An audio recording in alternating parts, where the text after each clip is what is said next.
ინფრასტრუქტურული სამუშაოები სოფელ ზეგაანში მოსახლეობას წლების განმავლობაში არსებული პრობლემა მოუგვარდა. საკრებულოს დეპუტატის ინფორმაციით, სოფელი უკვე სარგებლობს 24 საათიანი წყალმომარაგებით, მოწესრიგდა ცენტრალური გზა და სანიაღვრე სისტემა.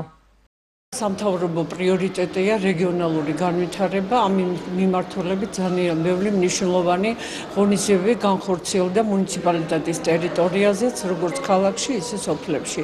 კერძოდ ზეგაანში იყო ძალიან დიდი პრობლემა წყლის, განხორციელდა დიდი უდიდესი მეგაპროექტი, ასე ვთქვათ, 24 საათიანი წყლების.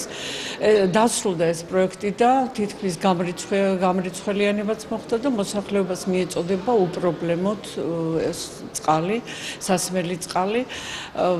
მინდა გითხრათ, რომ სოფელში განხორციელდა წლების მანძილზე არსებული პრობლემებიდან გამომდინარე ძალიან ბევრი მნიშვნელოვანი პროექტი. ეს იყო ცენტრალური გზის მოასფალტება, სასაფლაოს შემოღობა, სკოლის ეზოს შემოღობა. სოფელს ყავს ძალიან კარგი პედაგოგიური კოლექტივი და კეთილმოწყობილი სკოლა. აქვს თანამედროვე სტანდარტებთან შესაბამისი ამბულატორია. ამბულატორიას ემსახურება პროფესიონალი ექიმი და ექთანი.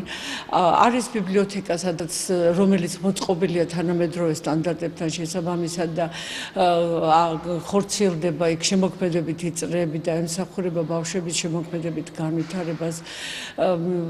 დაგეგმილია სოფელში სკოლამდელი დაწესებულების მშენებლობა.